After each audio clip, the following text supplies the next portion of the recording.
Welcome to this deep dive. Today we're incredibly fortunate, really, to explore the wisdom of Dr. Gladys McGarey. I mean, a physician who has practiced for decades and lived over 100 years. Yeah, it's quite something. Our exploration today, it centers on a recent YouTube interview with her. And it just offers this remarkable chance, to learn from her vast experience. Right. Our mission basically is to dig into this conversation, pull out the core insights, things about aging well, finding purpose, and that enduring power of love and laughter that she just seems to embody. We want to understand what really resonates, from a life lived so fully. Think of this as, well, maybe your shortcut to understanding some really profound lessons from someone who's seen a century of change. Lessons that could genuinely shift how you see things. Okay, so let's dive in. One of the first things that jumps out is Dr. McGarey says she has zero regrets. None. Which is striking, isn't it? So many people look back at it. They focus on what went wrong. How does she manage that? Well, what's fascinating isn't just saying no regrets. It's her active stance on it. She really frames it as a choice she made. A choice. Yeah. She realized dwelling on the past, trying to rewrite it, or just getting distracted by it, it doesn't help. So the insight seems to be about directing your energy forward. She tells that great little story, doesn't she, about her 99th birthday. In the grocery store, yeah. And that 86-year-old man offers to help her. And she admits her first thought wasn't exactly generous, but what's key is what happened next. Exactly. She didn't dwell on that grumpy moment. She got in her car and just burst out laughing. Yeah. Seeing the absurdity. Precisely. It wasn't about fixing that little interaction. It became an example for her. Sometimes you just have to live through things, learn from them, but keep moving. Not get stuck trying to get over them, necessarily. Right. Acknowledge it, learn, let it go. She uses that brilliant analogy like carrying a heavy bag of regrets on your shoulder. It just weighs you down. Yeah, the freedom comes when you set it down. So it really comes down to perspective then. Seeing past events as just part of the journey, not failures. It seems that way, which makes you wonder, how did she build that perspective? It wasn't always easy, right? No, definitely not. She credits her mother a lot, especially with helping her through a really tough time in childhood, repeating first grade twice. Because she struggled with reading and writing. Yeah, and getting labeled dumb. Imagine how that feels for a kid. Oh, incredibly damaging for your confidence, especially in school. But then, third grade, things shifted. Her teacher saw something different in her. Her communication skills. Exactly, and made her class governor. Suddenly, she's recognized for a strength, not just the struggle. That's huge. It shows how, focusing on different kinds of strengths can totally change things. Maybe our usual measures are too narrow. And then, you can't forget the frog play story. Oh, yes. Being cast as the frog because she was tall. And leaping right into the prop water pan. The whole audience laughing, the costume guy running. The mortification. Must have felt awful. Totally. But that evening, her mother's reaction was just genius. Instead of scolding or minimizing, she did what? She got the whole family involved. Yeah. Okay, if something like this happens again, how can Gladys make people laugh with her, not at her? Wow. That's proactive reframing, isn't it? Not dismissing the feeling, but giving her a tool to handle it, to connect through humor. Right. And Dr. McGarey says from then on, she developed that knack, finding humor, connecting with people, even when things went sideways. It became a real gift. What a lesson in resilience. And it shows how parental guidings can shape those coping skills for life. So resilience, humor. How did that play out when she had her own kids? Well, she shares some lovely stories there, too. Like her son, John, when he was just 7, saying he wanted to ask Jesus questions. And he ended up becoming a Presbyterian minister. It's kind of amazing how early those inklings can appear. Right. And then her other son, at 4, understanding about friendship circles, connecting the world. And he became a psychologist. It points to her really seeing her children, doesn't it? Paying attention. Exactly. She talks about being aware of what kids are bringing with them, their, innate heritage or dream, recognizing and nurturing that. Which ties right into the first secret from her book, You Are Here for a Reason. She saw that reason, or hints of it, in her kids early on. How does she define that reason or purpose? She says it's what feeds your soul, that deep inner knowing. It's not always about some huge public achievement. More about what nourishes you inside. Yeah. And she tells that sweet story about her great-grandson, Ian. Oh, the one who got his friends together to pray for a well. Yeah, at such a young age, that inner prompting to act, to contribute. It really shows why it's so important to give people, especially kids, space to express those thoughts, those reachings. Validating that sense of purpose early on seems key. Definitely. But, that leads to the question, what about people who feel like they haven't found their purpose? No. Or maybe lived a life that feels off track? Right. And Dr. McGarey's view on that is actually really hopeful. Very. She's absolutely firm. It is never too late. Ever. You can always change course. And she stresses your own agency in that. Nobody else can choose your path unless you let them. That power of choice stays with you. She connects it to free will, doesn't she? That choosing our direction is sort of fundamental. And with that freedom comes responsibility. Right. Being conscious about where you put your focus, your energy. Being intentional. That idea of consciously directing your life energy. Mm-hmm. It's powerful. But what about the practical side? Passions versus paying the rent. Yeah, the real world stuff. Her wisdom there seems to be about finding purpose in what you do, even if the job itself isn't your ultimate dream. You can still approach it with intention. Exactly. Find meaning in the contribution. Align your attitude. It's how you do it, not just what you do. She even brings back that grocery store story again, finding purpose in just a simple interaction. It seems like purpose for her isn't always some big, distant goal. It can be right here, right now, in how you approach your day. Less a destination, maybe more the way you travel. That flows nicely into her 5 L's, these guiding principles. The first 2 are life and love, and she sees them as connected. Deeply connected, like a mother and baby in the room, initially one unit. Life emerges, but its very root is love. So love isn't just a feeling, it's like fundamental, the source. Okay. Then the third L is laughter. Yeah. But she makes a critical distinction. Yeah, this is important. Laughter without love can be cruel, right? Laughing at someone. Hurtful. But laughter with love, that's joy, connection, well-being, shared joy. Got it. Fourth L, labor. Again, 2 kinds. Right, there's drudgery, just slogging through work without meaning. And then there's labor with love. Which is? Bliss, she calls it. Fueled by knowing why you're doing it, finding meaning, even if the task isn't glamorous. Finding the love in the work.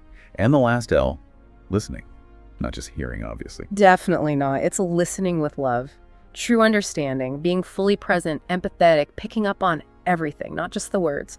Real connection. So life, love, laughter, labor, listening. All woven with love. It's quite a framework. And you really hear her laughter in the interview, don't you? Oh, absolutely. It's infectious. And it makes you think of that work by Bronnie Ware with people in palliative care. The regrets of the dying. Yeah. Ware noted that a real sense of humor was common among those who didn't have regrets. Laughter seems deeply tied to a life well lived. And Dr. McGarey links her own humor right back to that frog play lesson from her mother. Laughing with, not at. That one moment seems to have echoed through her whole life. It shows how those seemingly small lessons can have such a huge impact. Now, speaking of navigating challenges, her mother sounds like quite a character herself. Oh, absolutely. An osteopath back in 1913, traveling to India on her father's passport because women weren't recognized. Talk about resourceful. Her mother just seemed to find ways around limitations, didn't she? Very pragmatic. That adaptability definitely got passed down. Totally. Dr. McGarey tells a similar story from her own internship. No proper room for a female intern. Because she slept on an x-ray table. Yeah. But her focus wasn't, oh, this is awful. It was, okay, here's the opportunity, I'll take it. Making the most of what you have. That perspective is key. And her mother kept that humor right to the end, didn't she? Joking about a plant days before she died. It's pretty inspiring, that lightness persisting. It really shows how our basic way of engaging with the world can carry us through. Which brings us to her views on aging, especially when everyone's obsessed with anti-aging. Right. She has a totally different take. Aging into health. What's the core of that? It's a mindset shift. Instead of fighting aging, it's about focusing on well-being within aging. Accepting limitations, but still growing, adapting. She's open about her own challenges, vision, hearing, mobility, but then immediately pivots to what she can do. Connecting with people globally, for instance. Yeah, using technology, which we often think of for the young, but it's expanded her world. It reframes aging as continued possibility, just with adjustments.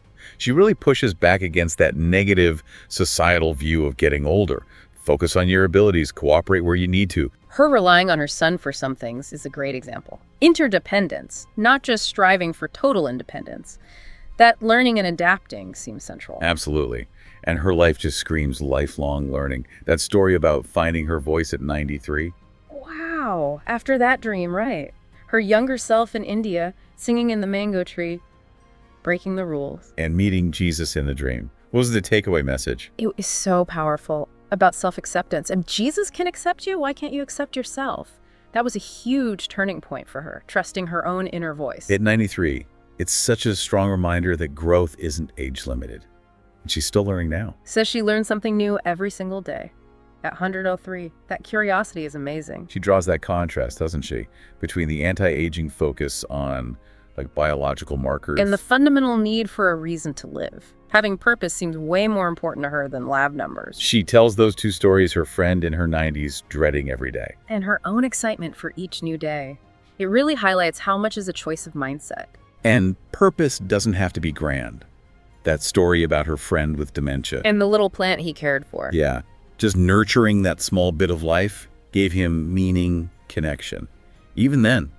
So what about plain old happiness? Her take is pretty straightforward. Happiness is a choice, not something that just happens to you. You choose it.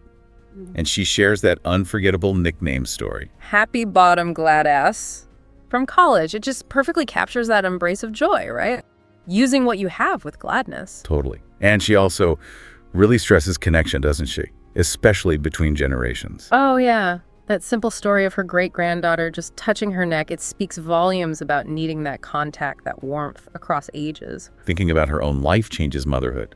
Divorce, later on, she has advice for navigating those big shifts too. What's the core advice there? Look for what's available to you and use it to your advantage. It's that adaptability again. Find the opportunity in the new situation. And that idea of living it, not just getting over it, really engaging with the present, even the tough stuff. Yeah, it reinforces that our purpose isn't fixed. It can evolve, it should evolve. She also just marvels at the technological change she's seen.